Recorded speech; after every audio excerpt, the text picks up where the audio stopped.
And we are back.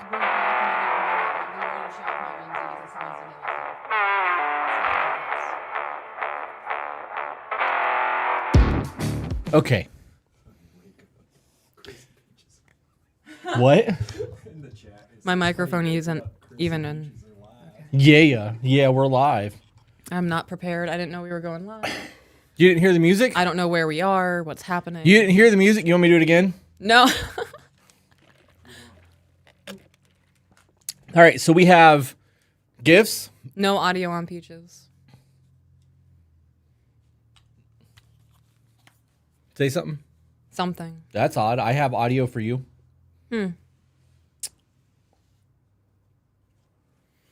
Your mic was too far away. Oh, yeah, that was probably it. Okay. Okay. So we have gifts. We have from gifts. the P.O. box that we need to open. We have a letter from Heather, one of the mods in Discord, that we need to read. And then we're going to do a dumpster fire email. So basically what's going to happen tonight is we're going to give you a little bit of positivity. Then we're going to spit on it. And we're going in raw. I am on my bullshit. Game on. All right. Gifts. Trying not to show things.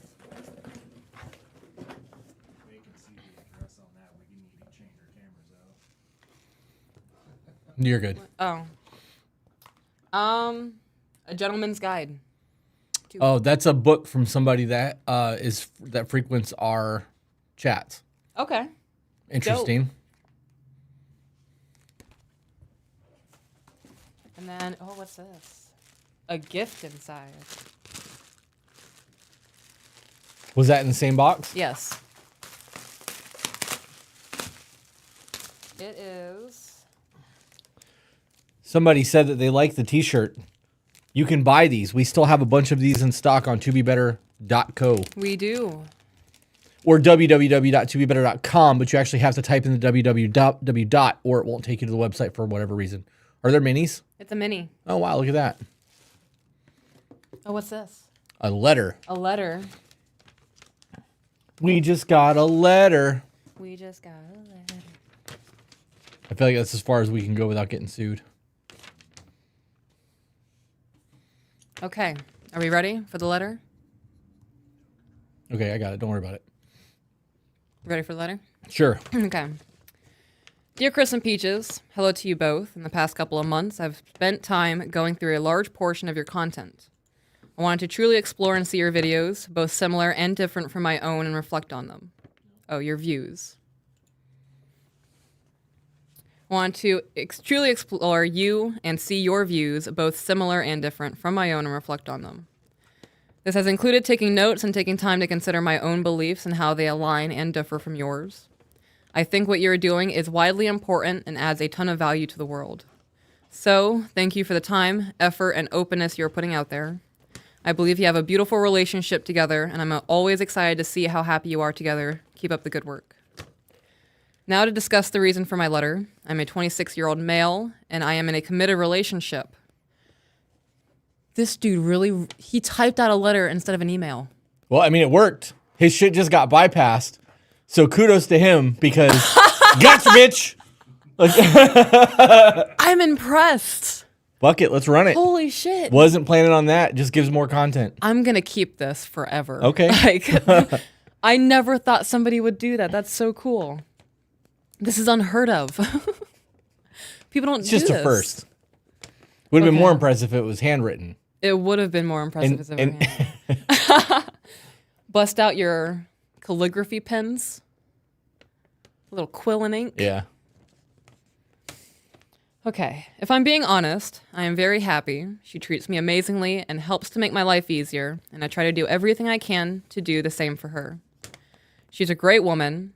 I do incorporate quite a bit of what you discuss, and apparently did a lot of it before you started voicing it.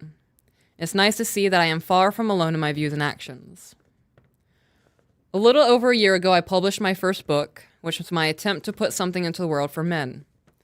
I came up while I was in college and trying to figure out who I was. I reflected a lot on what kind of man I wanted to be and what my experience had taught me. At the time, I was also in ROTC and had a platoon of young men under me. We got collectively nicknamed the Gentleman's Platoon. It was a fun little detail that truly made me very proud. Since all the members were young men, I started sending quotes to them daily in a chat we had together. It was interesting to me that they were asking questions and asking me to expand on my views on the quotes and overall started asking for advice. Still, some do 5 years later. This turned into a document on some of my advice for college and life that I sent to them, and I was leaving my time as their when I was leaving my time as their platoon leader. One of my commanding officers told me that the document I made was essentially a document of my values and that he thought that I should turn it into a book. 2.5 years later, I started the publication process. This isn't what I thought it was. I'm still super stoked about it. It's good that it's not, because the mods, like, the wizards, are be like, do not fucking do this. Yeah. Yeah, no, I know they are. That's what I'm saying. I just looked down and saw it. I did the thing. I made the wizards panic. Sorry, guys. Since it was published, I have grown and learned more and plan to... I'm sorry. I'm just picturing Jen sitting there on the couch having her feigned panic attack thinking about it. Since it was published, I have grown and learned more and plan to publish every 3 to 5 years to keep up with my growth as a young man. I was hoping that you would be willing to read the book and share your thoughts and criticisms. It isn't perfect and has grown and changed since it was published, but as we are always a work in progress, so is my book. I also want to say I am not expecting you to promote the book or share it unless you feel it is a good thing to share. I really just want your feedback and potential changes or ways that I can improve it. I include a signed copy for both of you because I truly value both of your thoughts and perspectives. So thank you for the time taking. Thank you for the time. You're welcome. Thank you for taking the time to read it if you do. The goal overall was to get young men to figure out who they were and develop their values. Men without values are useless in my opinion. If a man doesn't know who he is, he will flounder. Were you going to say something? Nope. You want to know how to make the book better? Audiobook. Because that's the only way I'm going to read it. I can read it to you. Or you can read it to me. Okay. It's not a matter of can't read. It's a matter of can't retain when I read. Chris, I want to say that I believe you are a great man. I don't agree with everything you say, but I appreciate that you really do know who you are as a man, father, and husband. I think that is impressive because so many men go through life not ever realizing who they are. Peaches, you are clearly the perfect partner for Chris. I think you bring out the best in him and are a wildly strong woman. I think it's amazing that you can so easily relate to a man and to your fans and have honest conversations with us. What? I think it's amazing that you can so easily relate to a man. I put a lot of work into trying to understand your perspective in life. I'm not going to cry. I think it's, yeah, she will. Give it time. The Heather note's coming. You're going to want tissues for that one. Okay. The idea of people writing in and being like, I don't agree with everything that you say. Cool. I'm glad. I don't want you guys to agree with everything I say. I want you to think for yourself and form your own opinions. Question everything, especially if I say it. Are you got macaroni and cheese over there? I do. Damn. You had your dinner. Yeah, but I didn't have macaroni and cheese. I haven't eaten yet today. All right, let's get back to the letter.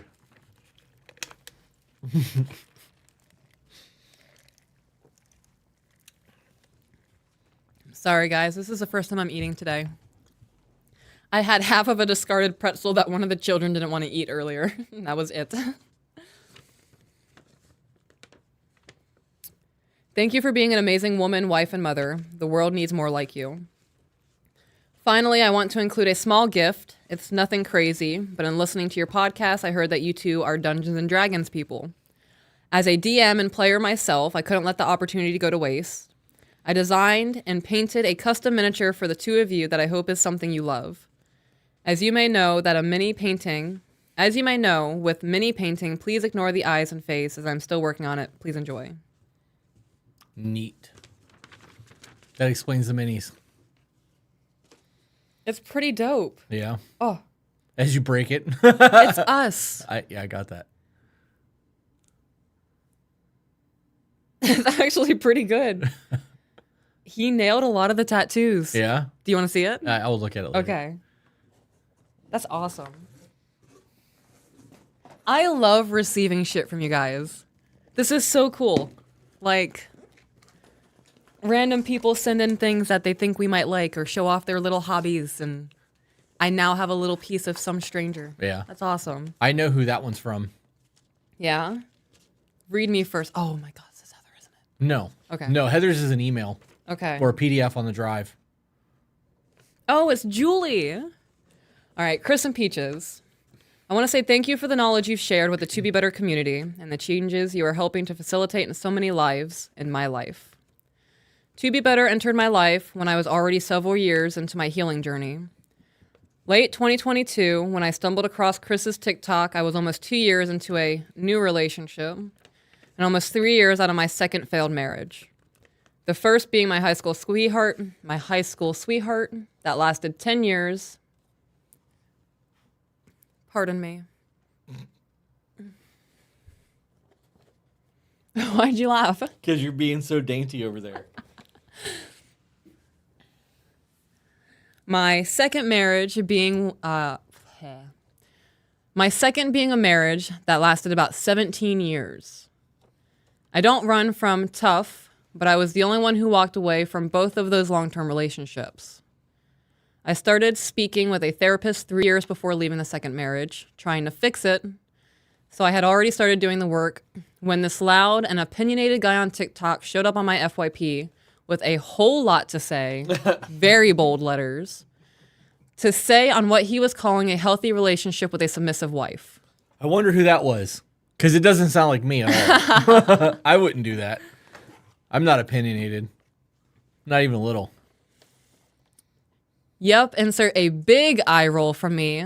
But as many do, I went down the rabbit hole ready to bash him. For the record, I never did. She didn't get a chance. Long story short, this is a thank you letter, not a help me letter. I was never in a position in my past relationships to be a feminine, submissive wife, and I damn sure didn't have that example growing up. Now looking back, I have taken accountability for many of the issues in those relationships and can say I was the problem, also in bold letters. Sure, my ex may never have stepped up. Oh, exes. Sure, my exes may have never stepped up and been strong masculine leaders, but I do see that my words and actions likely held them back from doing it to begin with. I was stomping all over their masculinity.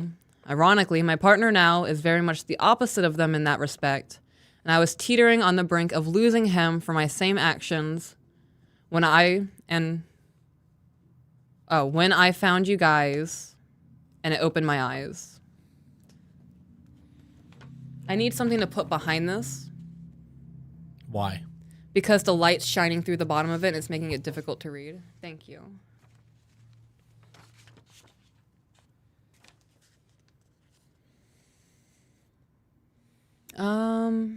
Ironically, my partner is now very much the opposite of them in that respect. And I was teetering on the brink of losing him for my same actions when I found you both and opened my eyes. In the last 10 months, you've helped me change my thoughts, words, behaviors, and relationship perspectives.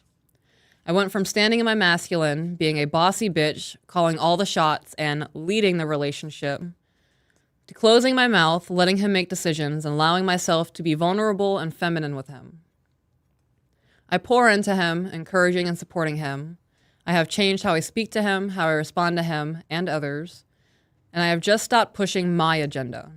Results: I have never been more calm, relaxed, at peace, and actually in control in my entire life. Nowadays, anything opposite of being a submissive woman in our relationship, and for him, literally makes me nauseous. I get that. All these crazy, any man of mine women out there truly don't know what they are missing when they aren't allowing the right man to be masculine and lead them. I know I used to be one of them. Same. Peaches, you are simply an amazing woman and sister to us all. So much of our stories are similar to each other, and I want you to know that I'm here cheering you on and praying for your journey. You said on a recent podcast that you have changed so much in the last year. I see a huge change in you from the first podcast, and as a sister, I am beaming with pride for you. 2 Corinthians 5:7 says, "Therefore, and anyone is in Christ, the new creation has come. The old has gone, the new is here." Oh, why am I crying? It's going to be one of those nights. It has been an inspiration to watch you change, like a beautiful monarch emerging from its cocoon. You are spreading your wings and transforming into a new creation before our eyes. Your personality has blossomed and you radiate with confidence. Thank you for being an example to me of what a submissive wife can be, and thank you for taking us all along on your wild rides with your crazy baked stories. I know fuzzy PJs are a thing of the past in your podcast attire. As you're wearing... Oh, The garden segment last week was also in a onesie. it was also It in a was actually onesie. in that onesie, wasn't it? It was, yeah. But we need to schedule a pajama party Patreon live soon, like old time. I agree. Well, if you guys are available tonight, Yeah. We do have Zoom calls afterwards. we do have Zoom calls. Pardon me, I need to. Chris didn't like seeing it last time. It's not that I didn't like seeing it. It's just funny. You made a face. Chris, you're a great guy. Your integrity, work ethic, purpose, dedication, and determination is evident. There is no half-assing anything with you. You call it like you see it, a spade, but you are willing to look at most things. But you are willing to look at all things from different perspectives, and that is one area I see our similarities. Also why I respect what you have to say. You practice what you preach on how a woman should be treated, and that is evident in the way Peaches looks at you. The love you have for her and your desire to make her happy is transparent to anyone with a brain. I will die on this hill because the haters truly just don't have brains. Thank you for challenging the men of the world to be better men. Thank you for challenging me to be a better woman for my man. Thank you both for feeding us with your experience, wisdom, and guidance. But for all things good in the world, stop forgetting the damn silverware. Much love from you both. Much love to you both from Louisiana, or is it Key West this week? Yeah, who knows? I actually don't even think Thank you, she's in the Steve. chat. She is. Oh, is she? Yep.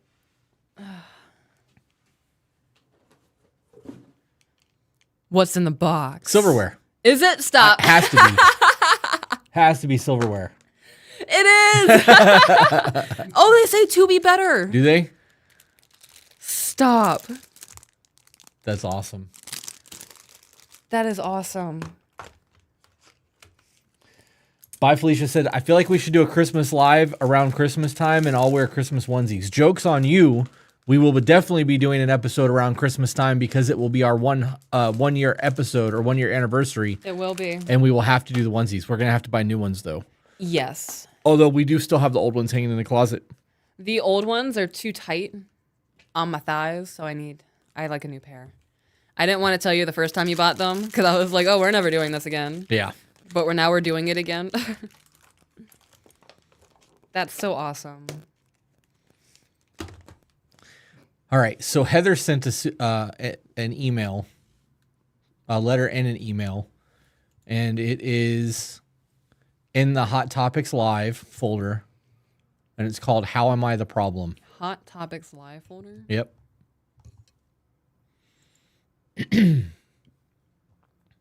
And then we're going to get into a dumpster fire email and hurt feelings because I'm there. Put my glasses on to make sure I'm not fucking up. I do not see a Hot Topics. Folder. Yeah. Let me look. Is it in high priority? Maybe.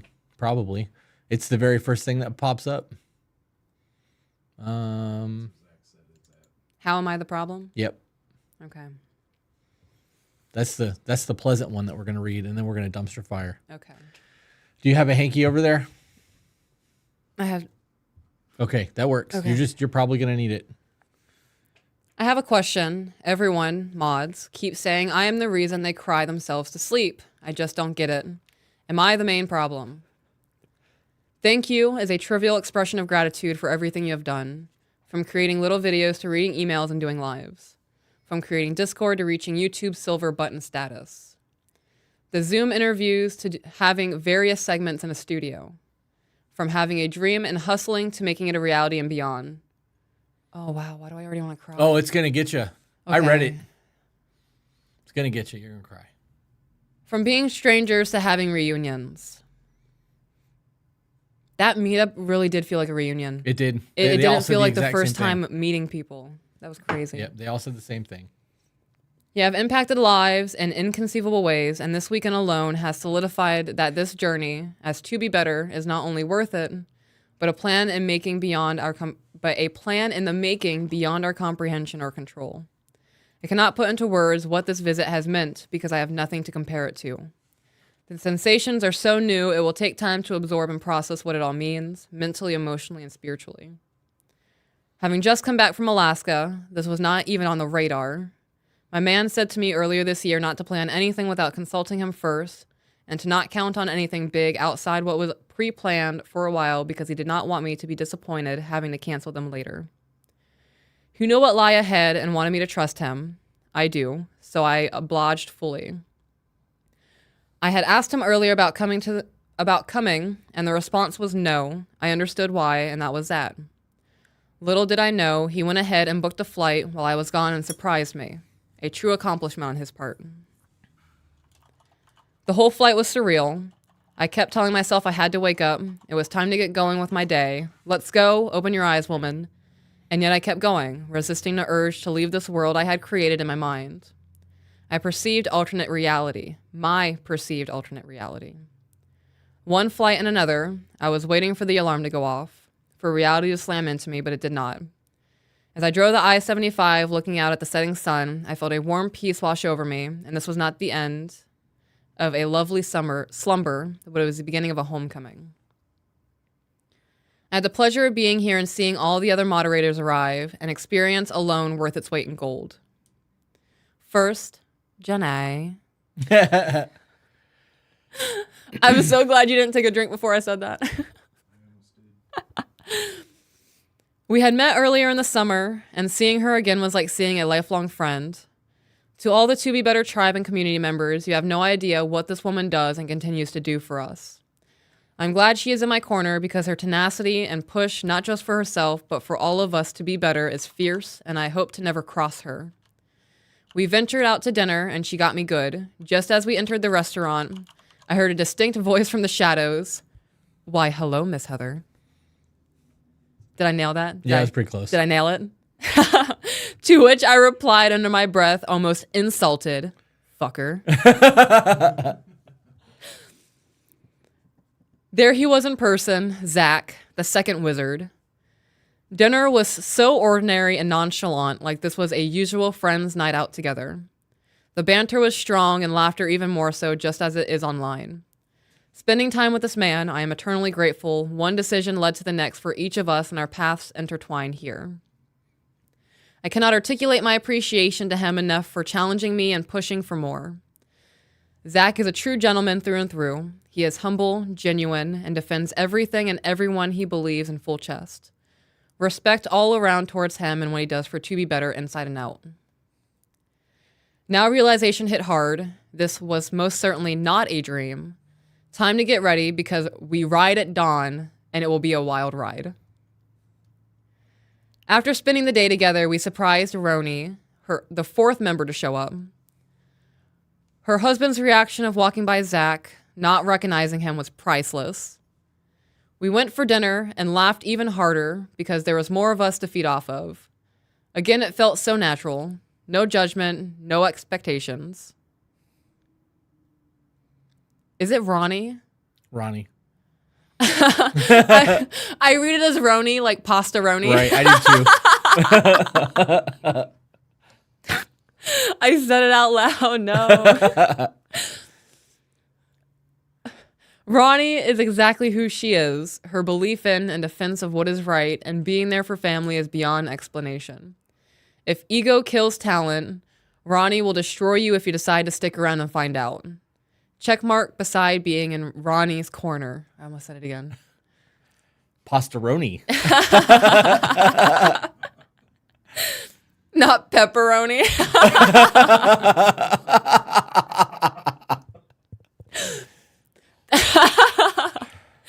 Oh no, it's stuck. She's pastaroni now.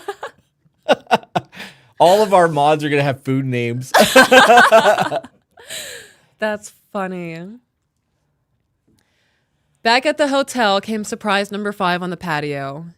Danny. Danny is one of the hardest working women I know. On top of being an active member of the Discord and one of the original moderators, she works an insane amount and is hustling hard for the next big level up. She has the best sense of humor and is on point with chaos and timing. There's never a dull moment with her, and the late, early morning hours of even more laughter and conversation prove that. The day we were all waiting for is finally here. Walking into the studio, mod number 6, Sabrina, was waiting for us and was elated to see Zach. Sabrina has the biggest heart and wears it on her sleeve. I hope all these people are watching this. I think Sabrina's the only one I haven't seen in the chat yet. Okay. Danish just got here, so she Yeah. caught her as well. Hers as well. Her encouragement and grace are a breath of fresh air. Having her as a cheerleader who guides you towards self-revelations allows for an even deeper acceptance of accountability. And there you have it. Months of online communication and weeks in the making all led to this moment. We had arrived at home base. 6 moderators united for the first time officially in person, and yet it felt like a long-awaited family reunion amongst us. And there you were, Chris and Peaches. This is crazy to read. I was sitting there kind of stoned with broken toes.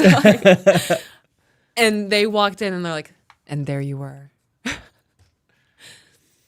You invited us all into your home at the studio and just let us be us, the king and queen watching their court interact in real time. I was not sure what to expect, but this was not it by far. I did not feel nervous or anxious. I was not filled with uncertainty. I was content. I felt complete comfort in a new location I only felt once before. I do not know what either of you felt or thought in that moment. However, I hope it was positive. It was very surreal. It was, oh my God, people just flew here from another country to meet us. Yes. Yeah. Yeah. I'm still snacking on them cookies. We're almost out of our stuff. We are. That's funny. Because of you two, we not only found a community and friendships, we also built a strong, supportive, encouraging, accountable, extended family. We found a place where we can be us, where we come together and share in joy and sorrow, hype each other up and share in our success, where we can learn and grow, become the best version of ourselves for more than just us, for our spouses, our family, our friends, our community, and our future. The hours we spent connecting through laughter solidified that this is what To Be Better is all about, not having an ego, communicating, respect, and accountability. You are what you surround and associate with regularly. When I sent pictures and called my man, he kept saying how happy I looked and sounded. It was not just happiness I was feeling. This had strengthened my love towards him in a way I never thought. He is always looking out for me and knows what I need when, not just what I want or desire, he knows that too. He has me in every way. My husband's got me is a very true expression of how I feel. I will never trade that for anything. I just saw my name and I want to cry. It just says Peaches, comma, and I'm just like, ah. All right. You guys want to take a bet on how long it'll take before I start crying? I don't know.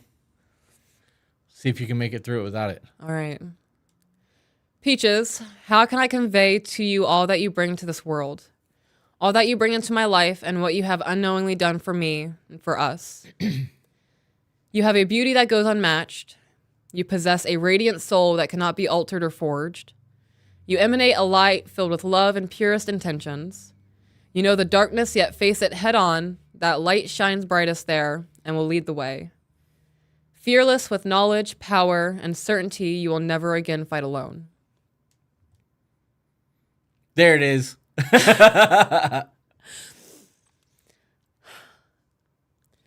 Your words are not filled. Oh, fuck me. Your words are filled with not only conviction, but are unfeigned, calling out and landing on the ears of those listening, and more importantly, on those ready to hear what the truth is, and not just a perceived state of being. You speak with grace, thought, purpose, and in a way,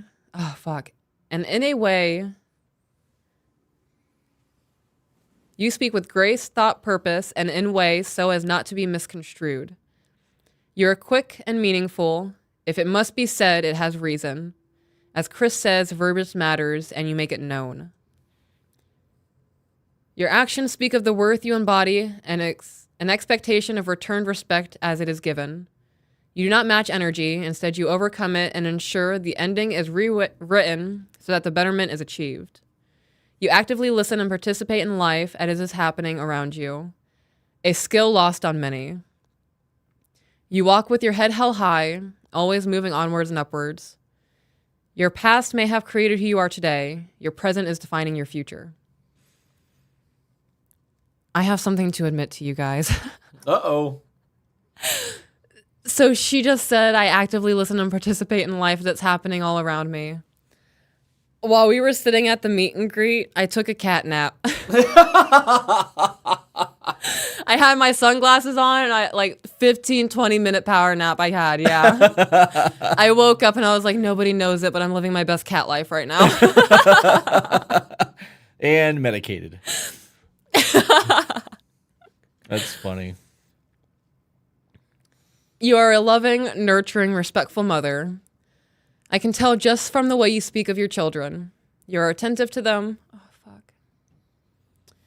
And many aspects that parents would never know to notice you do. You're not just raising children. You're assuring they too participate in the world around them and take ownership of their words, actions, feelings, and grow not just into adults or leaders, but into a gentleman and a lady for tomorrow.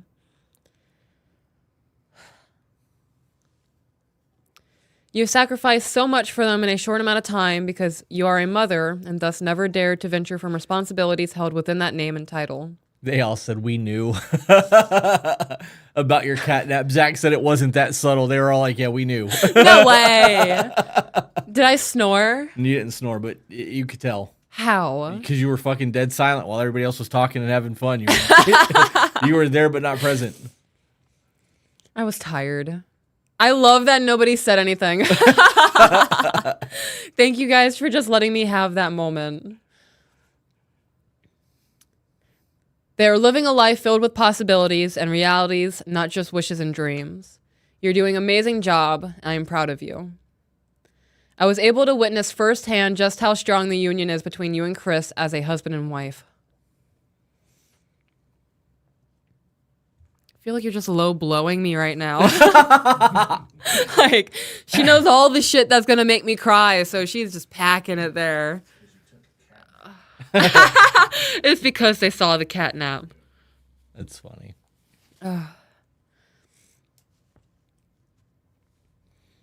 The ability to understand unspoken needs and meet him where your strength is required is an intuition you gain when your soul fully connects with your person. It is an understanding that runs deeper than love and devotion. It is a natural willingness to submit, follow, and fight alongside a gentleman worthy of trust, respect, and comes through in little gestures, glances, and articulation of speech. You are more than just his wife. I hope you are his best friend, his confidant. You are his woman. I know you already do. Keep wearing that title with pride as you navigate this life together. I'm excited for your segments. Your enthusiasm and dedication are what helps drive us to watch. When you set your mind to it, you go in full throttle. Thank you, Tism. And your perspective does not change the narrative. It enhances it and opens new avenues not so ventured. I cannot wait to see what else you have in store for us. Thank you is not enough, and yet I do not know what would be, or if I could even offer it. Those snacks that you brought? Yeah, Sour Patch Kids from Canada are so much better than ours. I opened a snack pack and ate them today and got pissed when they were empty. Right. I even went to the Discord and was like, all right, guys, I'm angry.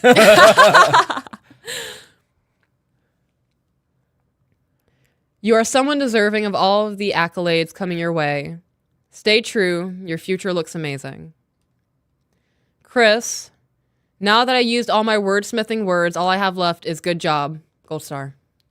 Go team. Ha, think again. Damn it. I actually read it already. At first glance, you're not who you appear to be. Your outward presentation is intimidating to say the least. Yet hearing you speak passionately about Christ, what it means to be a true husband, to be there for your family, demanding of people, specifically men, to step up in their game and do better, to be better for tomorrow, not only proves what my first impression was of you and Peaches. These are my people. I'm here for it. I'm glad I decided to stick around and find out. Probably one of the only times that had worked out in my favor. Your life experience, the good, bad, dangerous, and glorious, are proving invaluable. You do not beat around the bush, nor do you give positive sandwich replies. Good, needs improvement, good.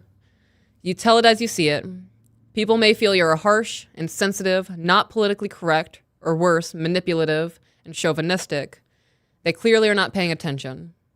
You have shared how hard your childhood was and what life was like as a younger lived adult.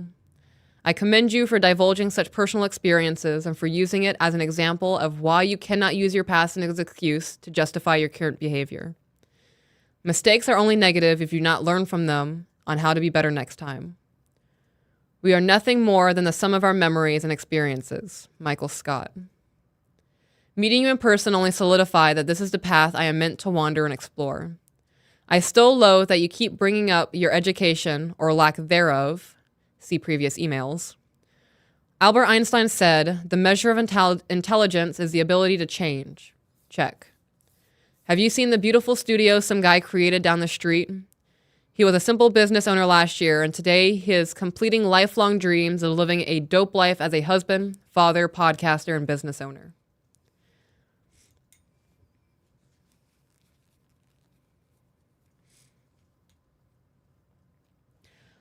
You have a genuine interest in the lives around you. You have a genuine interest in the lives of those around you. You want to get to know us, not just in a professional sense, but more on a personal level, and it's effortless conversing with you. Your attention to detail and ability to recall is astonishing. You are hustling to continue creating a life not just worth living, but worth sharing with your wife Peaches and your family. You're a devoted, involved, loving father. All of those capitalized. Raising 2 young children to be better than they were yesterday and to know their worth early on and what is expected. You speak of them in high regards and are a class act when it comes to showing others what it means to be a man, a husband, a father, a provider, a protector. Your adoration to your wife Peaches is exemplar. You are her gentleman.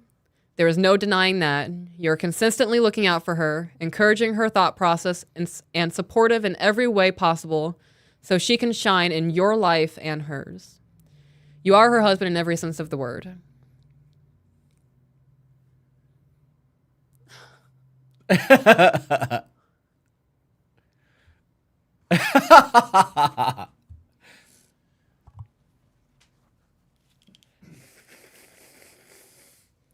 Guys, we are getting the cries out of the way so that we can get into this letter. We're going to do an email, a dumpster fire email.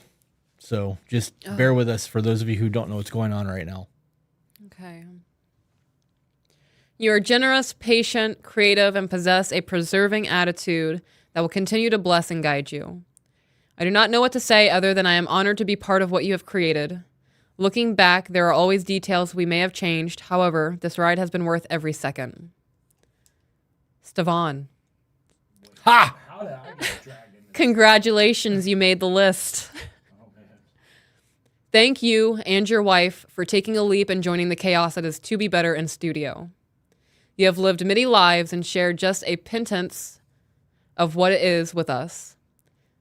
Thank you for all you have done that has led us to you being here with us. I have not known you for that long, however, just your receiving gift attitude alone made this trip worth it. You help validate the lonely Canadians, and your enthusiasm is enough to make you an honorary Canadian. Hey. What's going on, eh? I am glad you enjoyed yourself as much as I am speaking for all the mods, enjoyed having you as a part of the family. You fit right in. I look forward to getting to know you more and hope this change of pace pays off. Overall, Chris and Peaches, I am sure the scope of To Be Better is nowhere near what you thought it was capable of achieving, and has surpassed it in the best direction possible. This weekend has proven it is more than just a safe place for us to find that little snippet that shakes our world and entices us to be better. It is more than a podcast, TikToks, and shorts. More than emails, advice, Patreon, and Discord. More than strangers talking. We are a united, supportive family. We have grown in ways we do not even realize yet. I witnessed the mods all coming in, and I watched them leave. Each one leaving a piece of them behind for me to hold on to while taking a piece of me with them. It was more than rejuvenating. It was validation that choosing your hard pays off tenfold. You created the space. We entered out of curiosity. We chose to stay because we support you. You did this shit on purpose, Heather. We are active because we believe in each other.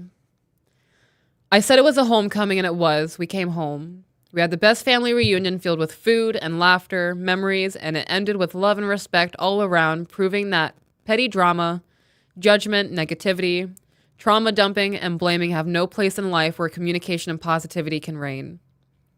I'm still going through it in the best way. Thank you.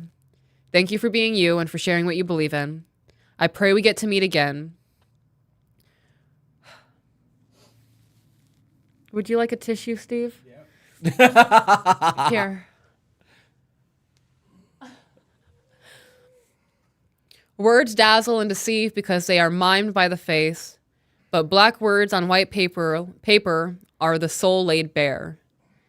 Guy de Maupassant. Let me know if I nailed that. She still hasn't eaten her food. No, I'm working. This is what that looks like. Okay, so before we get into that, I was told that I need to get into the scooter story because we were talking about scooters in Discord the other day, and I said that I would talk about it the next time we have a live stream. Okay. So when I was like, I don't know, 7 or 8 years old, I was probably like 6 or 7 years old. We had scooters like you guys have razors, but we had giant, like, they were like small bike tires. Do you remember those, Steve? Oh yeah, dude. They had like a 3 or 4 inch ground clearance on it. Like, so instead of riding around on little razor wheels, we had like mini bike scooters. And we thought we were going to be slick one day and build this ramp. Actually, it was behind the old GTE building on 4th Street. They had just paved that whole thing black. The blacktop was super smooth. And we built this little generic ramp. Well, the scooter was like this long. And I'm a little kid. And I fucking pumped this thing as hard as I could, bro, to jump this ramp. And that front tire went off and it went, and it slid and fell right down. And my momentum kept going. And I landed on the side of my face. And one whole half of my face was missing freckles for months because it just took the skin right off of it on that blacktop. I don't remember why that story is relevant or why I needed to tell it, but for a while I was half freckles face and half freckle not face. Did you get made fun of for that? No, because there was lots of scabs there and it looked kind of cool. Oh. I don't know. Like a badass? Yeah, it was stupid. People do stupid shit when they're kids. Yeah. I realized that Peaches and I lived a very different life, and you don't think about things like that when you're a kid. Like, everybody rides bikes. So like us riding bikes up and down stairs and like jumping and doing shit like that as a woman or a girl, she didn't do that shit. So while we were out riding our dirt bikes the other day, I'm like, babe, it's just like riding downstairs. And she's like, I never did that. I picture how that comes. It was a little like eye opening and like, bitch, you should know better. I was like, yeah, you're right. You're right. All right. Let's get into this dumpster fire email. We have a little over an hour before we have to get into the Patreon. I see 2. 2 what? 2 emails? 2 emails. All right, wait a minute. Dumpster mystery pick 1. Uh-oh. Oh man, it's a lottery system. Emotionally unavailable is the one that Zach sent to the That's chat. what I have pulled up. Okay.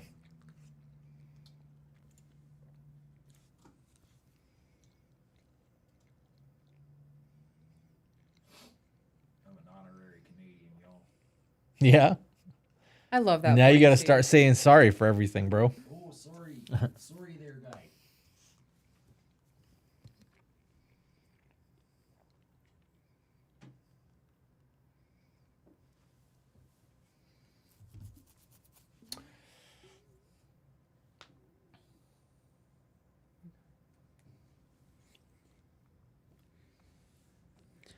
Sorry, there was a message about the children. I read it. Can I take a hit real quick? Sure. Oh, good. 'Cause I'm gonna need it getting into this. Gotta remain calm. Sorry, not sorry. Love you guys.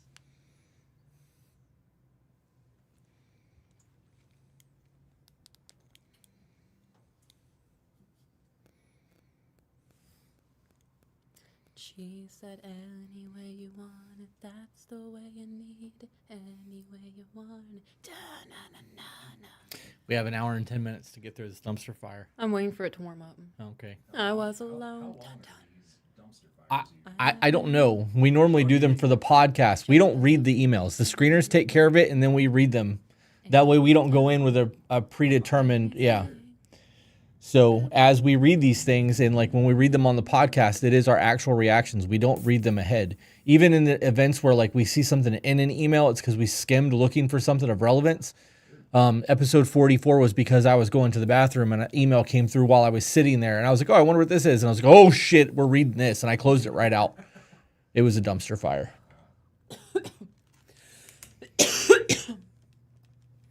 Did you guys like the background music as they talked? I loved it. Yeah. Fucking journey, yo. Okay.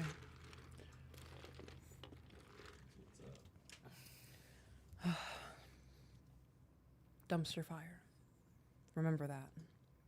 Don't take it too seriously. Emotionally unavailable. First off, I want to say I love listening to y'all's podcast and really opened my eyes on certain things in my life. But I've been having issues in my relationship for probably 3 years out of the 6 we've been together. Pardon me. Creditreport.com, baby. Sorry. We are engaged and now have a 4-month-old boy. He always tells me I'm his wife, but at the same time, I don't feel like a wife. We've talked about actually getting married, but never put a date on it, and I always feel I'm the one initiating that.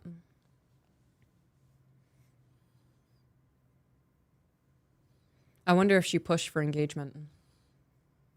I just see your face. I am already holding back snarky comments. I'm telling you guys, I am on one today. I'm going to hold it back, though. My bangs are just acting up today. But let's continue. Okay. I'm sorry if this email goes on, but I'm trying to make sense of my thoughts, and I honestly don't know what I'm looking for sending this to y'all, but I hope I can get some advice out of it. The main point is that I have stressed to him about my love language multiple times throughout a relationship and how I need to be loved my way, not his way, especially when it comes to being emotionally available to me. That's not how that works. That's not how that works. Being emotionally available is not a love language. That is something that you earn from somebody. You don't have a right to his emotions. Does that make sense? I'm letting it build. Oh boy. Every time I come to him with an issue that has arisen, I get emotional and cry, which I come to realize it's my way of coping with my emotions and situations. He's told me multiple times that he doesn't like talking to me when I cry because we get nowhere, and I can't just cry it out, basically telling me how to deal with my emotions. Is that what's happening? Or is he no. telling you the way that he needs to communicate so that he can effectively communicate with you? Right. Because what you're doing is not working. Yeah, if you're just a crying, blubbering mess and you guys aren't communicating, it's counterproductive to what you're trying to do. If you want him to jump on your roller coaster of crying and freaking out, that's not healthy. You would think that you would want somebody in your life who can be that solid oak that you can come to and when you need a reality check and be like, hey, am I overreacting right now, or is this too much? Right. And it should be a safe enough environment where that person can tell you, yeah, you're kind of overreacting, and it reels you back in. If every single time you and I started to have a conversation about things that needed to go on and you started becoming crying, what would happen? What kind of crying? 'Cause Any I cry. crying. Any crying. If you and I were having a conversation about our life and you started having a meltdown, I can't deal with that. It's very hard. Like let me back that up because I've gotten very used to seeing you cry. So like, Right, I was about to say, like, we so have conversations. it's not as bad because I can watch you cry on the podcast and doesn't faze me at all. Right. But when you get upset, it's different than when you cry just because you're crying. Does that Right. make sense? Yes. So if you're getting upset and crying, so to answer your question, when you're upset crying, Okay.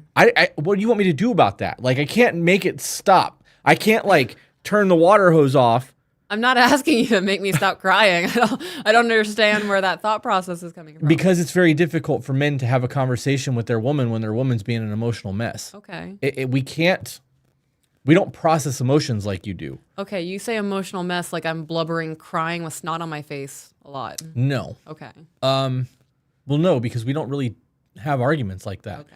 But when we first started talking and you got upset and would start crying like that, like what the fuck do you want me to do about that? I couldn't handle that shit. I would have to like kind of disassociate for a little bit until you calm down and then we could talk about it again. It took a while for us to learn how to process like that. But I told you that. That's a weakness for me. You start Right. crying, I don't know what to do. Like, how do I fix it? How do I make this stop? That's what's going on in my brain. And if he's told her that, Yeah. you're crying and being emotional and we can't communicate, same thing I told you. There are times where I know that I'm really going through it and there's nothing that you can do about it and I need to get a good cry out and I'll go sit in my car and listen to music. And I will just get it out Yeah. to Lana Del Rey or something. Maybe the Backstreet Boys. Whatever happens to pop up. Tech Nine. Sitting in your truck singing Dysfunctional. Yes. And I can do it pretty well. I listen to that song a lot. I vibe with it. That's one of my workout songs. Is it? Yeah. Yeah, there's nothing wrong with crying by yourself. You can still process with somebody, but if you can't do it, like if that first time you go to talk about it and you're just a blubbering mess and you're screaming and you're crying, there's snot all over your face and you can't breathe, separate yourself for a moment. Calm yourself down, get the good cry out, and then go rejoin and try to have a conversation. If you start getting emotional again, say, just give me a second. Reel yourself back in. No one has to deal with somebody through a blubbering mess, especially if it's something that's used for attention. It could also be a manipulation tactic. Somebody in the chat just said that. A manipulation, Is she yeah. using that as manipulation? Yep. I would also like to point out that tomorrow is AJ's 10-year anniversary. Good for him. Yeah. Good for you, Michelle.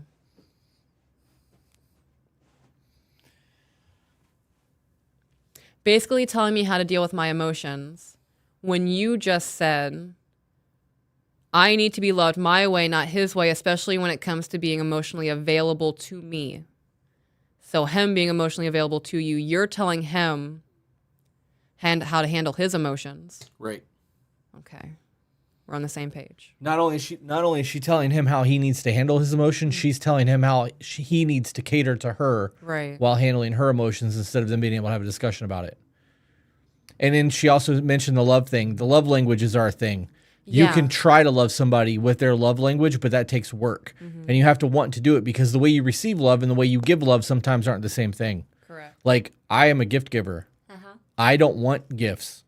Like, I have a very hard time accepting them. It makes me feel fucking awkward when people give me shit. But I'm very quick to buy shit for other people because I know that it makes them happy. So, like, that's the thing. And that just is just one of the love languages. It's dope that you're not a gift receiver because I'm really bad at picking out gifts. Yeah, well, it works. Yeah. And I've been told I'm a really dope gift receiver, so. Since the kids came into our lives, he told me he doesn't like to change the diaper and doesn't show much affection for his kid. I'm so sorry. What? We are engaged and now have a 4-month-old boy. You just called your own son the kid? Since the kid has come into our lives, he told me he doesn't like to change a diaper, and he doesn't show much affection for his kid. Well, no one likes changing diapers. And if everybody's like, I love changing diapers, why? Yeah. It's a shitty job. And you are literally cleaning feces. That's gross. Nobody loves Pardon that me. job. I'll be right back. Okay. The other thing I was going to say in that whole situation is men love their children differently than women do. We do not have that same affectionate emotional bond that women have to their kids. We do love them. We want to protect them. We want to provide for them. We want to be there and like be there for them. But men are never going to love their infants, their children, without a personality like the mother does. That's all there is to that. And anybody that's going to say otherwise, you can try to make yourself feel better in a comment and spout that shit, but it's not true. You will never love that child the way the mother does. Period. What are you doing over there, hotness? Telling somebody that we're live? Well, Lauren called me. I know, I saw. Yeah, so I panicked for a second. I was Peaches like, has a new friend, everyone. I do. And I adore her. Okay, we just getting back into it? Yes, ma'am. Since the kid has come into our lives, he told me he doesn't like to change a diaper, doesn't show much affection for his kid. I've also mentioned to him he can't be a half-assed father. We both made this kid. Needs to start helping. But he is the main breadwinner, which is why I stopped nagging him about doing things for me. But at the same time, I'm tired and exhausted waking up every night and day. And he only cares for him on the weekend. And even then, it's not enough. You live close to his parents, and I feel he has an advantage of just throwing our kid their way when he doesn't want to deal with him. Every time I tell him what I need from him, he tells me this sounds like a lot of me, and not about how I feel. I mean, is that true? Ooh, I want coffee. Coffee and cake? That sounds good. To Be Better Brew, guys. If you wanted to check it out. Somebody in the chat mentioned coffee, so I put the overlay up. Here, I'll put it on the screen too. We also have teas. I've told him I need a man who leads and protects and is emotionally available for me. And he says, how can I do that when I don't get anything in return? That's a solid question. I'm actually curious as to what the in return is. Right. But if she's a stay-at-home and he's working, being present as a father and being a stay-at-home mom, like, and working a full job, like, I understand the need for a dad to be present, so I'm not negating that. But that's part of bonding and being a part of your child's life. Right. However, if he's working an actual job and she's staying at home, she's not working the whole time that she's got the kid there. There's nap times happening. There's TikTok time happening. There's Early bedtime. early bedtimes, right? And I don't give a shit what anybody says. Oh, well, being a mother's 24/7. No, it's not. No, it's not. Or you would never sleep. It's not 24/7 because you wouldn't be able to send us an email. You wouldn't be able to hang out with your friends. You wouldn't be able to get on your phone and scroll TikTok and watch fucking Jerry Springer and all the bullshit that you do throughout your life. You get breaks throughout the day. You get, you know what I mean? And then the argument always becomes, well, we're on call 24/7. Well, if dad's home, you don't have to be on call 24/7. You can be like, it's your turn. You never hear doctors complaining about being on call for 24/7. Right. Or paramedics, because that's the life that they chose. Yep. Yep. Those conversations, I know that shit really triggers people because they don't want to hear that and they want to, it becomes the victim Olympics. Who can be the bigger victim here? Well, I work full time. Well, I have the kid full time. How about going, I understand that you work full time and the shit sucks for you. And I have the kid all the time and I just need a break sometimes. Right. So like both of you recognize that the shit sucks. You signed up for it when you fucked and then decided to have a baby. So like, instead of trying to make each other pity each other, why don't you sit down and figure out a way to make the fucking household run effectively? Yeah. You have to do the job one way or the other, and complaining about it while you're doing it's not going to make it any better. Yeah. It's gonna make you hate it even more, and then it's gonna make you hate your person because you're the one doing all the fucking work. Yeah. I feel like there's postpartum going on here too, because they have a 4-month-old, and there's a Probably. detachment from her to her child in this email. I would I mean, I always recommend therapy. If that's something you don't know where to start and you're just hopelessly frustrated with everything in your life, your partner is also not going to be your therapist. Nope. If you cannot communicate your emotions to your partner in a way that is healthy and can be resolved, it is time to seek professional help. Don't go to your friends. Don't go to your parents. Jasmine Brush said a mother's love is different from a father's because it's more in depth. That's not more than the father loves their child. It's just more in depth. No, it's different. It's a different love. You guys have a parasite living in you and you push it out of a hole in your body. We just deliver that parasite. It's not, we don't have that attachment that you guys have. I don't care what any man on the planet says. I'm not saying that you don't love your kids. I'm saying that you will not have the same attachment to your child that a mother does. You just don't. No one's going to convince me otherwise. And I'm not saying that it's not love. I'm saying that it's a different situation. Back into the email. Yep. His responses always sound defensive, like I'm attacking him. I've also told him I'm trying to hold him accountable, not point the finger at him. I would recommend asking him, why do you think I'm attacking you? Like, what am I saying? Can you read that again? Because she's trying to hold him accountable. I've also told him I'm trying to hold him accountable, not point the finger at him. Yeah, that kind of sounds like she's doing that, though. Like, Right. you're not holding him accountable. Holding him accountable, be like, hey, baby, remember you said that you were going to take the truck to get the oil changed on Friday. Right. Today's Thursday. I'm just reminding you. Like, that's helping them be accountable. Like, you know what I mean? Like, pointing the finger and telling him what he's doing wrong is not accountability. That's punishment.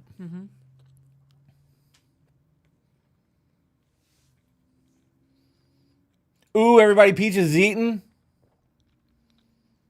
Yeah. I want to make a swallow joke so bad.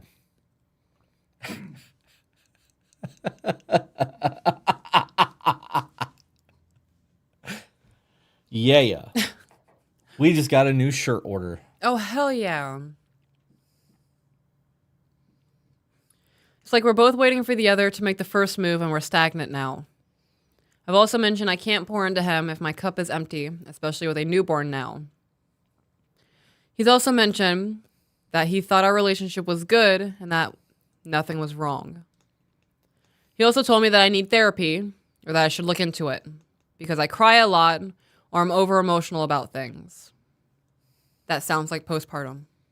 I agree. I would seek therapy if I were you. I've noticed too he's mentioned how his dad never showed him love when he was little, and that makes a lot of sense why he is the way he is now. We've recently talked about fixing our relationship and doing better for each other, but also if we just aren't compatible with each other, then it is what it is. At this point, I'm just tired and at my last rope of keeping this relationship. The way he responds to me when I come to him about my concerns or feelings. Period. For example, I mentioned how my period is bipolar at times. Excuse me. His response is, I think you need to change birth control pills because you do get moody at times, or that I need to stop taking them because I'm a lot better without them. Wait a minute. She said that her period gets bipolar? Yeah. Can you Google that? Is that a thing? I've never heard that phrase before. Is that just an excuse to be crazy? I have no idea what that means. Because you're dealing with your hormones? Because, we actually have to deal with hormones too. Men do have hormones. Right, yeah, they do. And if you're having issues with your hormones and you're not sleeping and you're tired or depressed and your drill sergeant doesn't stand at attention the way that it used to, or you're having issues with intimacy in your relationship, we have help for that. Matrix Hormones. I was trying to segue into a little ad there, but that was good. It was pretty good, I guess. Yeah. But oh, look, they already hit it in the chat. Hey. A. So read that again to me, because there's a couple different things on here regarding it, and there's. Read it one more time for me, just so I click on the right one. For example, I mentioned how my period is bipolar at times. His response is, I think you need to change birth control pills because you get moody at times, or that I need to stop taking them because I'm a lot better without them.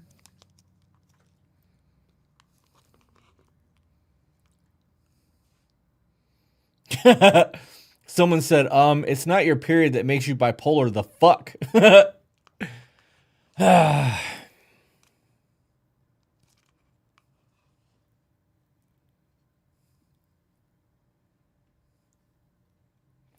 So Wow, this is. I don't know, guys.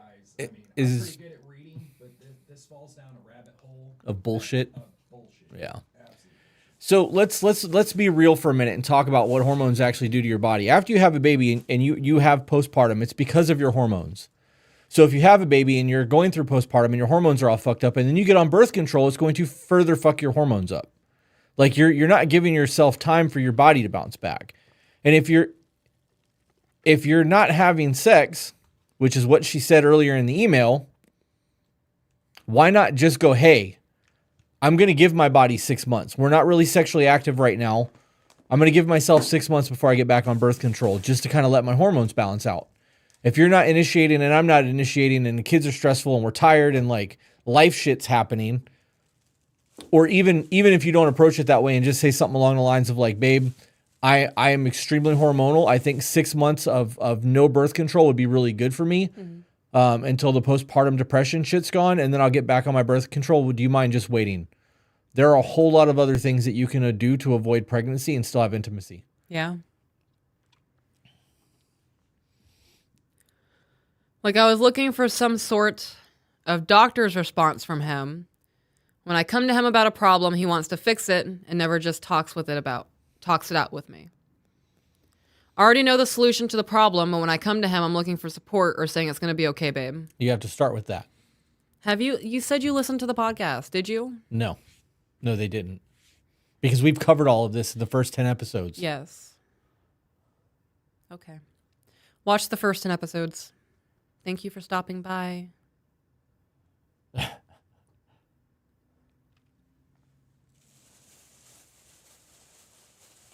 Would anybody like a Mounds? No, I'm good. Chocolate and coconut? Yeah. Almond Joys have nuts. Yes. Mounds don't. After eating all that great Canadian candy, I'm gonna have to take a break, y'all. Yeah.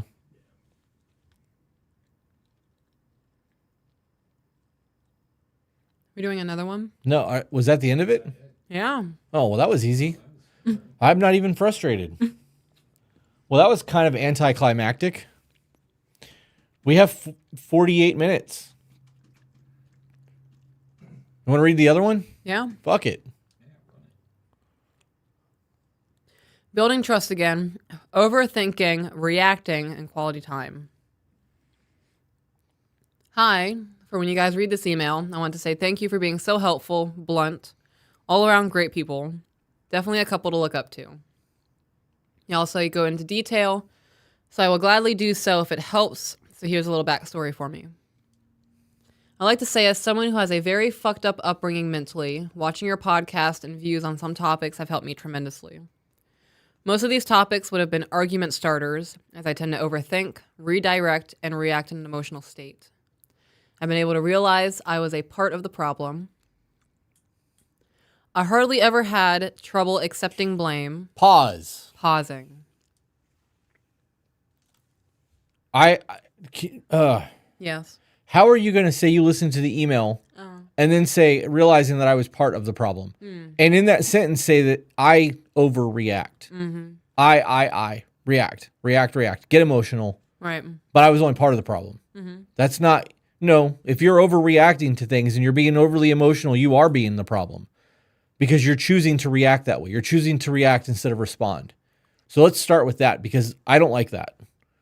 Just take the accountability. Right. I was the problem in these situations. There were other people that could have, had some accountability on their part maybe. How about that? But don't sit here and tell me that you were overreacting and that you're overly emotional and you were only part of the problem. No, because it's a problem. Yep. All right. This one might be a little bit better. I want to snap like we're at a poetry slam. Oh, yeah? Yeah. All I can hear is your fingernails going...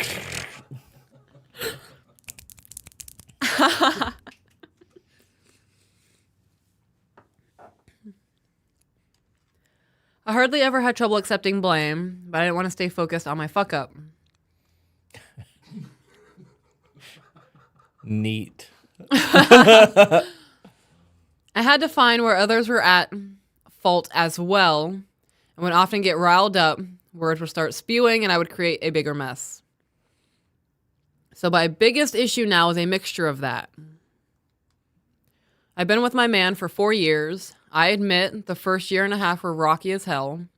He did betray my trust with the mother of his children. He has 2 kids.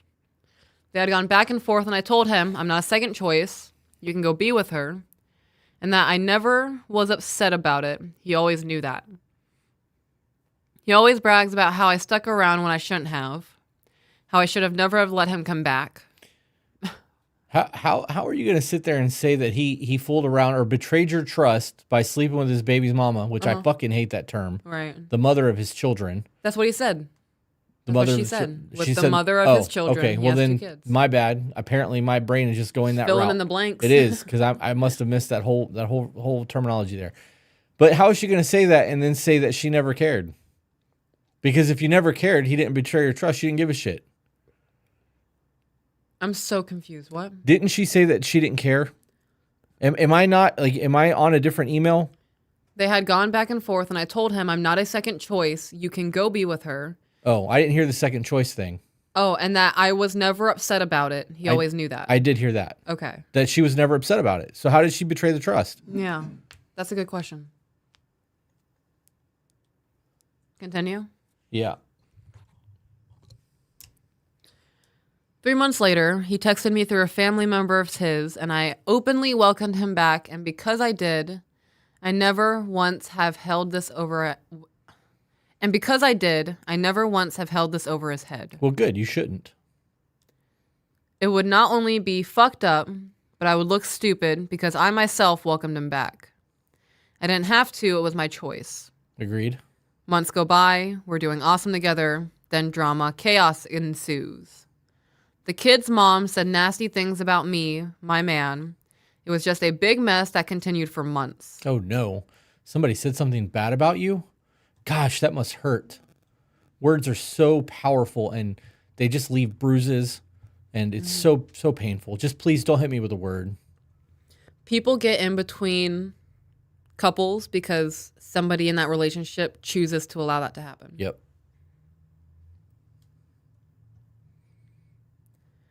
Him and I held through, and he remained by my side. We kept a united front. Love that. That's what it's supposed to be. Well, one night, out of the blue, out of the blue. OUTTA is what they tell me. Out of the blue. Okay. He gets upset because the mother of his kids tried to go to social media about everything and start rumors about me, which he did believe. Well, he starts drinking and then goes out and betrays my trust. Then it starts happening repeatedly. A couple times in person, but more over the phone. Corn, getting drunk and going on dating apps to just swipe. He was looking for your replacement. He wasn't going on just a swipe. He was looking for that next best thing. It's come to my attention that that is a thing. That men do that. Should we read that TikTok at some point before we get off here? Yeah, we can. All right. If we get through this email, I'll pull it up. Quick backstory on him. The way he was raised, he came from an absent father, stepdad married to mom, 3 half-siblings, 3 full, Hispanic, and oftentimes it's normal in Hispanic households for men to be this way. Well, I was raised by a single mom who did it all, but let me know that there's a good men out there. She didn't settle, so neither should I. And always take care of your man as he does you. I'm going to pause you for a minute because I can't just skip over the whole fucking racist thing that she just stated there. Yeah. Can you read that? That was some like fucking real stereotypical racist nonsense. I was just thinking, I was like, that's not... I hear that about every race. Somebody says that to rationalize right. What's happening whatever the person's doing. Yeah. Yeah, that was full-blown racism. Your racism is showing, ma'am. Quick backstory on him. The way he was raised, he came from an absent father, stepdad married to mom, 3 half-siblings, 3 full, Hispanic, and oftentimes it's normal in Hispanic households for men to be this way. Referring to cheating, watching porn, getting drunk. Yeah. Okay. That's the thing, I guess.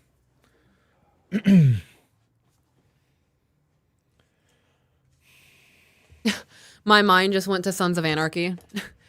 Every white man on that show did that. Yeah. Yeah, it's Yeah. not a race thing. That was a very bigoted thing. It was. Damn.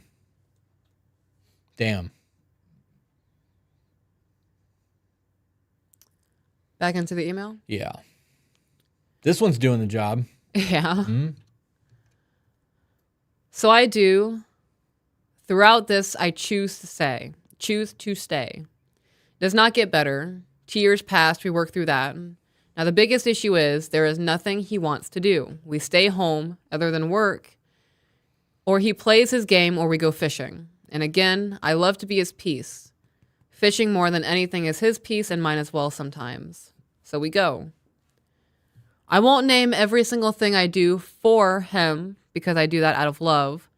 But he does drink a few times throughout the week, and often I see him looking at Facebook dating. He doesn't hide it from me, shows me everything, and says it shouldn't matter because he isn't actively having spicy time with them. Which, fair point, I've told him that, but he has betrayed my trust a few times now. That's enabling. What do you mean, which fair point? Ain't no fair point there. He's looking for a level up, and if he had the opportunity to fucking bounce, he would. You teach people how to treat you. To which, fair points. There's no consequences to him doing this, so why would he stop? I'm going to be insecure, or at least need more reassuring than the average Joe. This is our roadblock. I have asked him not to do that. I'm unsure if I'm truly just an insecure bitch, or if I have legit reason to feel the way I do. Pause. Okay, so we know that words have meanings, right? And the way you choose to articulate yourself actually matters. Correct. She basically just admitted that she's being a bitch to the guy. Mm-hmm. Right? Or she wouldn't have called herself that. Like, what if he's called her that? I mean, that's a fucking problem too. Mm-hmm. But like, if I felt that way and called you that shit all the time, would you own that title? And start calling your? I mean, No. Right? Like, yeah, yep, neat. Did it build up? A little bit. It's getting there. Mm-hmm. It's getting there. I don't do well with stupidity, and the things that's being said in this email are fucking stupid. Yeah.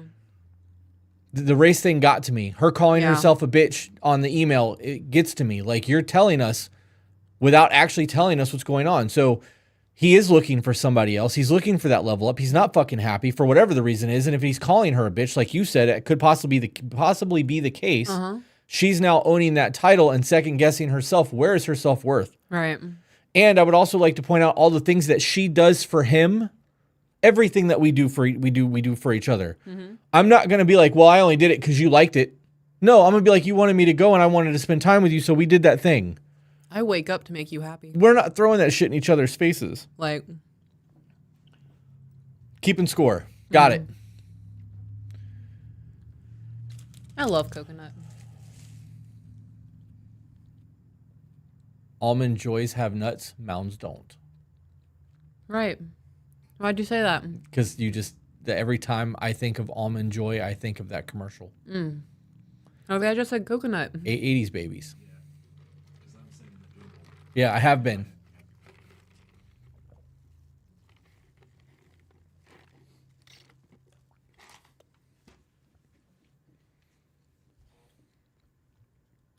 I tell him that, and he would say, okay, well, I can just leave, but we both know we'd come back, so no need to argue. I'm not fucking anybody. You live with me. I'm going to go calm down. So we both stop the conversation and go recollect. So again, fair point on his part. So my questions are, I think I truly just want to know what you think we could work on and how to approach spending time together not being quality time unless it is intentional. And how to approach spending time together not being quality time unless it's intentional. I have so many fucking questions.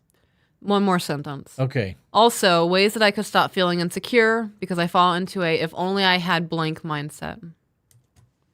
So you're allowing this to happen. Mm-hmm. And you're saying fair point. You're not resolving anything because you guys get mad. He goes into the other room until he calms down, and then you guys are both just calm, acting like nothing happened. He continues the same behavior over and over and over again. And whether you want to call it cheating or not, men lusting after another woman that is not his wife is infidelity. Period. It's biblical. Like, you're allowing this to happen, which shows everything about your self-worth. It's not that you need self-worth sometimes. It's not just because sometimes you feel like you would be better if. You're allowing this to continuously destroy your self-esteem. Right. Do something about it. Put your foot down. Be like, this is unacceptable. Like, even, I don't know. There's not enough information there for anything. She gave like, I feel like I just watched the butterfly effect. Yeah. With the way things jumped around in there. Like, none of that was coherent. We don't know what's actually going on in the relationship. We know that apparently because he's Hispanic, he's just destined to be a cheater and a drunkard because that's what she her said. racist statements. Yeah. She then said that she wants to be his peace after making said statement. Said that she's only willing to do things that he's willing to do to make him happy, which she then throws in his face because that's very fucking clear. That's what just happened. She did it in the email. And she wants more quality time, and he wants to look at other women on the internet. And she's like, fair point. You do that just because I know that if I leave, I'll come back. Because that's what also she said. Right. How the fuck does that work? I don't know. I'm processing a lot right now. I'm stuck on the quality time thing she said. Okay. Because like our car time for us is quality time. Everything is quality time. Sitting on the couch together with my feet on your lap, watching Sons of Anarchy is quality time. Me laying on your chest while you're doing the final thing, wrap-ups on your game at bedtime, that's quality time. Yeah, dancing in the kitchen. Standing behind you, biting you while you're doing dishes. You get quality time when you can get it. When you're a mom, right, or parents, and you have children in the home, or you have a busy fucking life or multiple businesses, you take every free opportunity you get to create intimacy so that you can keep that ember going. Right. Because when the fire dies, it's really fucking hard to reignite it versus just keeping it going. Again, watch alone, people. You lose your Pharisee rod, you're kicking off the show like you're done. You're tapping the fuck out. This is Chris. I've had enough of this shit. Come get me. What about people who view quality time differently? Explain. Like he views quality time as driving together somewhere for an hour and a half. And she goes, no, that doesn't qualify. I want to go on a date somewhere for 3 or 4 hours. I mean, she's still making a request for a connection, but I don't see why that would matter over driving. That could be the argument, though. Right. But like, that's not quality time. We're in a car together. We're not doing anything. I mean, you have my undivided attention. If that was the argument, I don't know how I would make that argument against you. If I saw it that way and you didn't, like, from my standpoint, our time in the car is quality time. Right. I'm not on my phone. You're not on your phone. We're not listening to music. There's no audiobooks playing. Even if we're in a 12-hour drive, we're riding in fucking silence unless somebody breaks the silence and we talk. Because I don't want to have the radio going, you have a thought and me have to pause the radio, or you talk over the radio or have to yell at me. Like, we're fucking riding in silence this entire trip. There's quality time in that. We have very intimate conversations. We have life-changing conversations. We have all the conversations in that car ride that we would otherwise not be able to have because we have uninterrupted time together. Right. That is very intimate. It's no different than what my mom talked about in the fucking religious episode that dropped this morning with the parking thing. That time where you park in the car and you just sit and fucking reflect and bullshit together, like even without the makeout thing, it is intimate. Right. If you needed to do a dinner and you wanted date nights, are you telling me that you're lonely and that you want to actually be courted again? Is that, do you need the reconnection of the actual dating phase?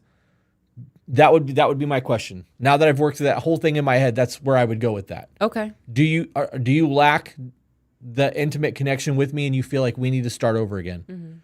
Is that why you need those dating phases? Do you want a vacation? I would ask that question too, because sometimes you just want to get the fuck out of the house. Yeah. And you want to get away from people. That could be a reason for a date, but that doesn't negate the intimacy that is had in other forms. You need more than just the date because you wouldn't be asking for that. We could do a 4-hour movie night at home and have the exact same intimacy that we could have at a restaurant, but you're not getting out of the house. So what is it that you actually need? Because you're creating a supply or a demand for something, but you're not telling me what it is that you actually need or why, right? Okay. So that would be a conversation that would need to be had too. This is off topic. Can we change our living room into a movie theater? Like a big old comfy couch. And I looked into the projector thing. I don't know how it's going to work with streaming though. I did look into it. We looked into it at Best Buy when we were there. We have that giant wall. We would have to move our security system, the cameras, the big TV with the cameras on it. Okay. You can mount it. I'm not saying that it's not doable. I'm just saying that I would have to think about it to figure out how to make that work. Why are you smirking at me? Thank you, Daddy. Crystal said the conversations in the car are amazing. They really are. All right, let me see if I can find that TikTok thing real quick. You sent that to me, right? I did, yeah. I apologize if you guys get TikTok sounds as this pulls up. Oh, it's going to make me log in. You have a smooth brain. Yeah. No ridges or lumps. It's strange to think that people live with that kind of thought process. Like that's how they process life. Yeah, let's throw blame Yeah. over this way. It's like the right hand doesn't know what the left hand's doing and make up 1,000 fucking excuses. Yeah. I'm just going to read these from my phone so that I don't have to log into TikTok on the screen, because when I opened it up, it started making noises. Oh, hey, you're still live. Me? Oh, yeah, look at that. Yeah. All right. This is what I woke up to this morning. You can just silence that nonsense. This TikTok has a picture of a woman, and it's, you know what? I'm just going to pull it back up on the thing. That way I don't have to go into a description or whatever. Also, editing the Sunday scripture when your mom was talking about those the parking thing. Kimmy and I used to do that. Oh, yeah? That's dope.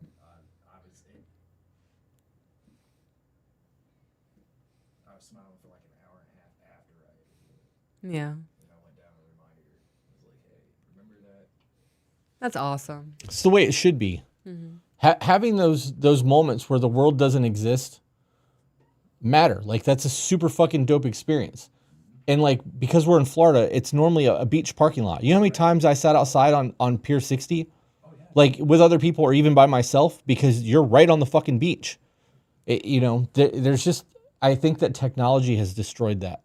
Because people can't just sit in a car anymore. They want to be on their phones and watching TikTok and doing the shit that they're doing. Talking to anybody besides the person they're with. All right. When I was courting Kimmy 19 years ago, it's hard to say out loud. So, we would go to the back roads here in Charlotte County and hang out, and then we do that. Zach said that you need to pull your mic closer, but it looks like it's right there. I don't understand. We would do that after I got off work, and we'd go were hang muted. out. Oh, I was muted. Oh. Well, anyways, long story short, Kimmy and I used to do the back road thing when we were recording very long time ago. And we did it like once a week. It was like the greatest thing ever. And then one night we got the Charlotte County Sheriff's Department. I had left my ID at work.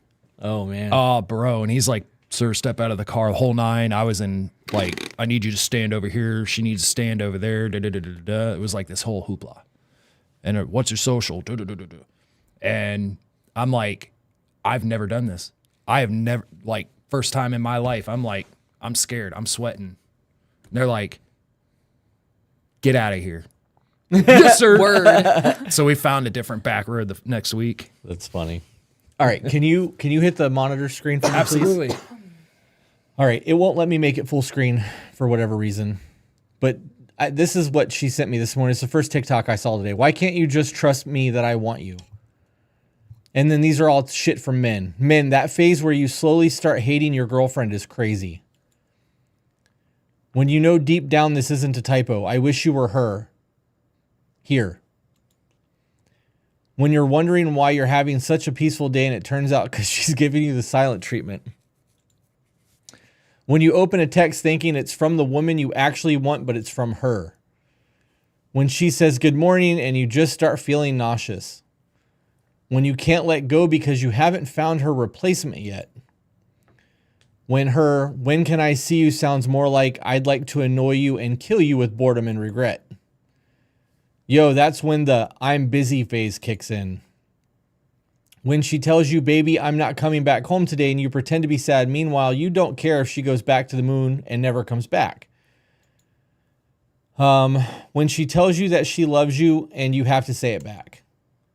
When she tells you, lately, I've been noticing that you ... And in my mind, I'm like, thank God you finally noticed. You don't post me like you used to. You hate me. Yeah, I do.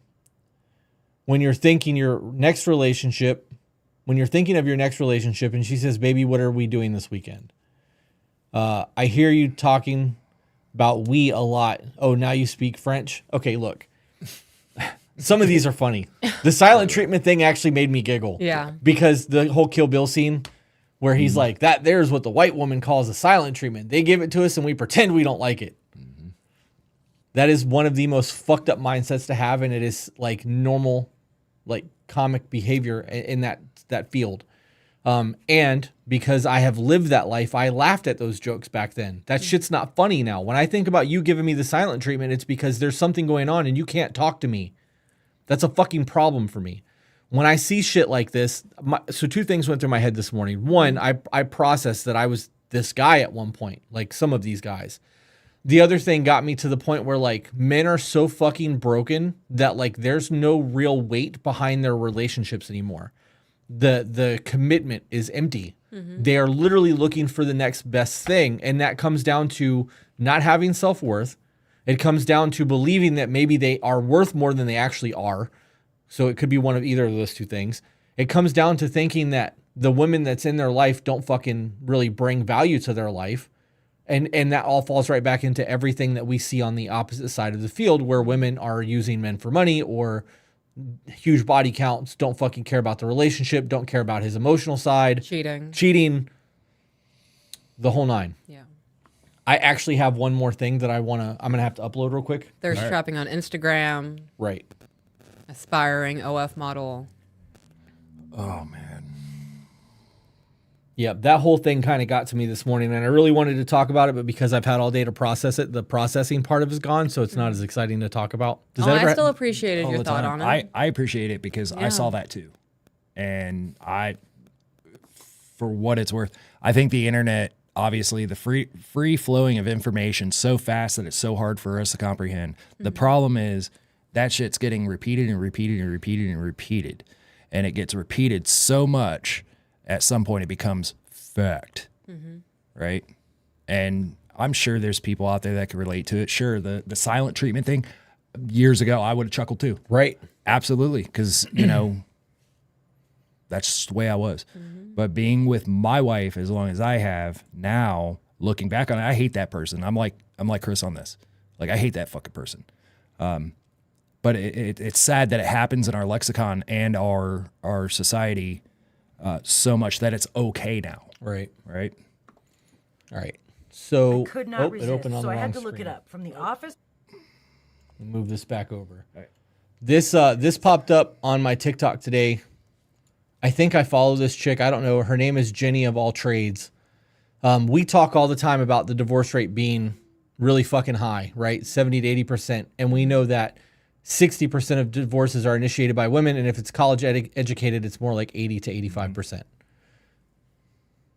You got your headphones over there. You're going to want to listen to this.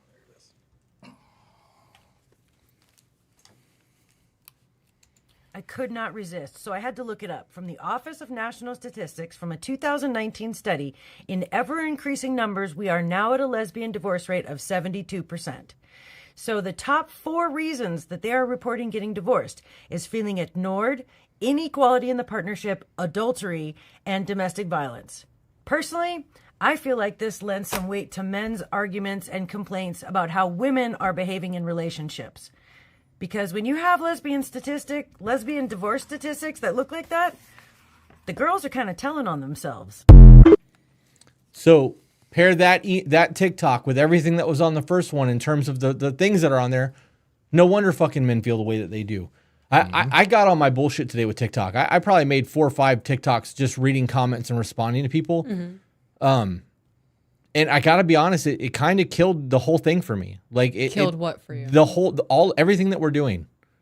reading the comments from women and the way that they believe that men are just these fucking horrible predatory creatures and that we're out to just fucking destroy everything that we can. I understand why men are leaving the dating pool. If I met women and like if you believed the shit that was going on the comment sections of my TikToks, we would have never got together. I was that woman. You weren't when we started talking because you wouldn't be fucking sitting across from me if you were. I used to be that person though. I thoroughly believe that it's a survival mechanism from women. Why? Because every person I know, including me with that mindset, has been abused by multiple men in their life. And a lot of it stems from childhood because their mothers made poor decisions. Okay. Was that a lot to process? No, I'm going to say Okay. a lot. I'm trying to find the way to word this without trying to victim Olympics with you. Okay. What do you mean victim Olympics with me? So we know that sexual assault in men happens. Right. It's not ever documented the way that it's documented in women because there's a different... There's a different stigma. Right. We also know that child abuse works against all children, not just females. Mm-hmm. So our men are supposed to fucking check all of our abuse at the door and become better people while it is accepted for you guys to continue doing that shit and blame us for fucking everything that's gone on in our lives. And then you guys procreate and have kids and continue that cycle of bullshit and raise your kids with that mindset.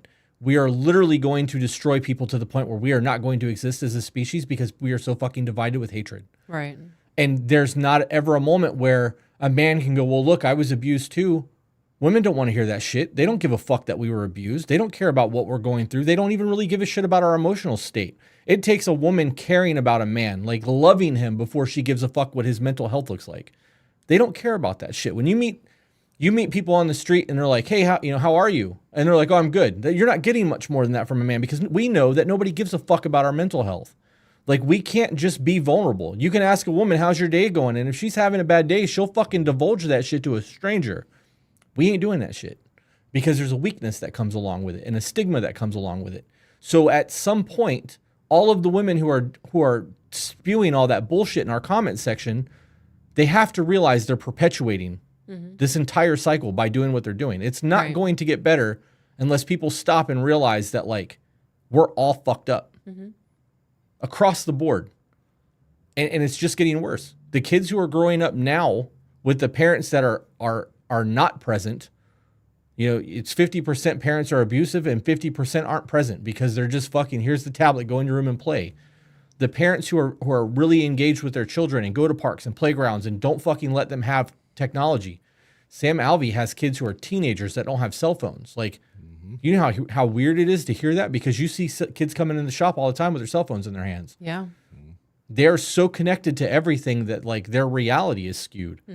It's not going to get any better. I've lost a lot of hope for the dating pool. Like, even though that's what we do and we're supposed to be making relationships better, I fucking get it. After all the comments I saw this morning, I fucking get it. I understand what men are going through. Like, I obviously haven't been in the dating game in a long fucking time, but, like, I also don't look around at the feminist nonsense on TikTok. I just scroll past it because it doesn't apply to me. I fucking get it. I get it.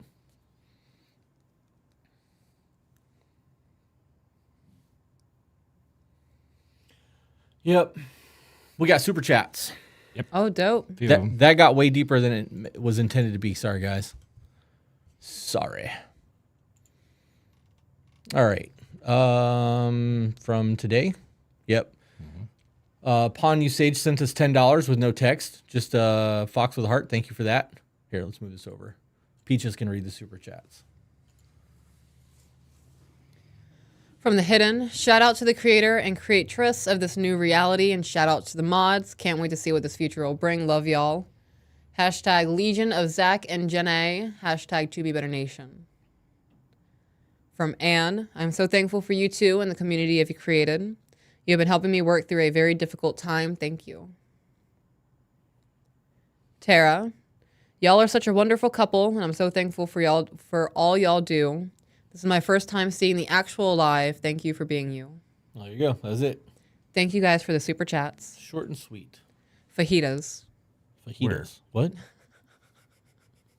Tacos or fajitas, guys? Oh, I see it. She answered that shit quick. Yeah, she did. Tacos. Jasmine Brush said, to be honest, I hate the feminists now, and I hate how men are treated now, because it's no longer about living your best life. It's about suppression and division. And like when you go through and look at the TikToks, that all started because of our gas station video. Every time I make a gas station video talking about how unsafe it is, I get attacked. Oh yeah. I get attacked from women who are like, well, it's fucking men that are doing it. Well, I'm bringing awareness to it, so shut the fuck up. Like, what more do you want me to do? You got a platform, or are you making videos talking about how unsafe it is for women? Are you kicking in fucking doors and trying to rescue people who are being trafficked? Because as far as I know, that field of people who do kick in doors are fucking primarily men. Like you saying, yeah, it's men. You're not contributing anything of value to the conversation. Right. So I fucking responded to that, and I went down that rabbit hole, and I got ripped apart over it because it's fucking wild to me, man. 'Tis wild. I understand feminism, but the new type is not feminism. It's just about blaming. That's because we are on their fourth way of feminism. Correct. The original feminism is the one that most people get behind. Furthermore, I would like to say that if you are a man and you stand behind feminism that is currently happening, you're a predator. Tell me I'm wrong. Think about that for a minute and tell me I'm wrong. Because you are acting. You want easier access to women. That's it. Mm-hmm. That's it. You're a fucking predator. Mm-hmm. Yep. Darlene said, as a 20-year-old, this dating pool sucks. I'm pretty sure I found my husband and I couldn't be happier. Ooh, good for you. I love that. Hell yeah. I love that. Feminism is a work in progress. Feminism, no, it's not. Feminism is not feminism anymore. If you can tell me one thing, one law on the books that affects women differently than men right now, I will PayPal you $100. One law on the books that affects women differently than men in terms of like workforce or anything like that, because none of it exists. You have the same rights men do. And that will be fact checked before payment goes out. Yeah. And privileges are not the same thing. No, well, no, but that's just it. Because if you want to talk about privileges, that doesn't work. Well, women have more. Right. Yeah. Right. Yep. Piss off a lot of people with that statement. Yeah, you did. Yep. My stomach's gurgling. Are you hungry? No, I'm actually full, but I'm thirsty, and we have 10 minutes until we have to do the Patreon live. Oh, wow. That went by quick. Okay, somebody said Roe versus Wade being overturned. How does that affect, how is that a different law than a man law? We can't have abortions. That law doesn't pertain to us. So Roe v. Wade being overturned, how does that put a law different on the books than a woman being on the books? Because I can tell you that if I want to have a vasectomy at 20 years old, a doctor won't give it to me.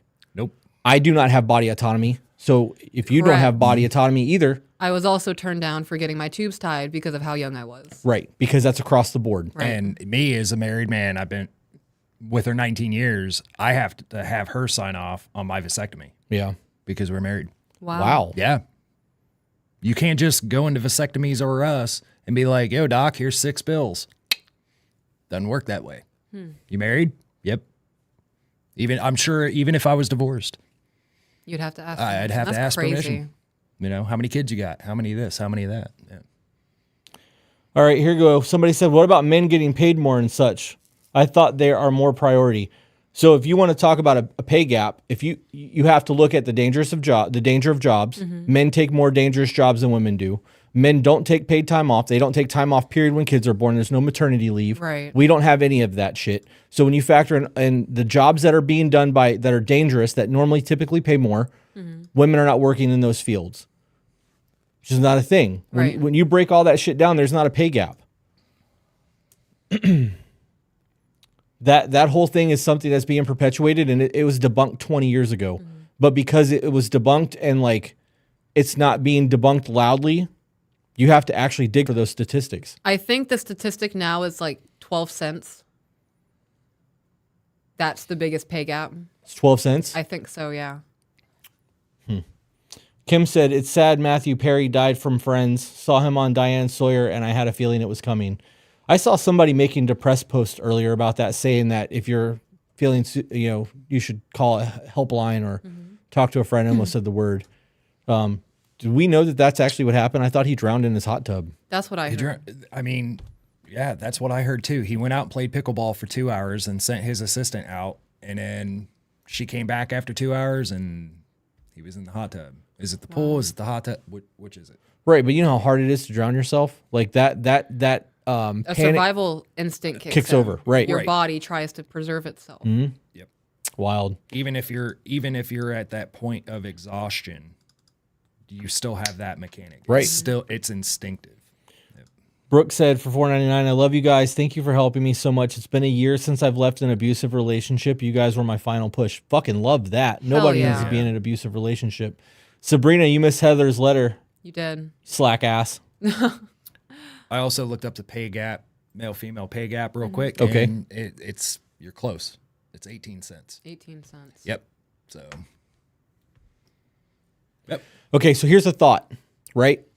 I'm a business owner, an entrepreneur, and the entire purpose of owning a business is to make a profit. Correct. And if I thought that I could pay women less money, that means I get a higher profit margin. I would never hire a male because I could pay women less money and make more of a profit. Correct. So if that was the case, don't you think there would be no women in the workforce or no men in the workforce? It would be all women because you can pay them less money. I just want to point out, when I worked at corporate, I made more than the men I worked with. Yep. By a lot. If you're out there, look up who Meg Whitman is. Who's that? She used to run like Hewlett Packard, PayPal, Oh, okay. eBay. Like she's a heavy hitter. Rich. She worked hard though. Yeah. Well, and see, that's just it too, though. Like in this conversation, you can't be a boss bitch, high level woman and a mother. It doesn't work that way. It's why men are not present in the home if they're out killing themselves every day. When they come home, they're exhausted. They can't give any more to what they've already got given to the job. Like, and that comes down, this also comes down to, you can either submit to your husband or you can submit to your boss, but either way, you're going to submit.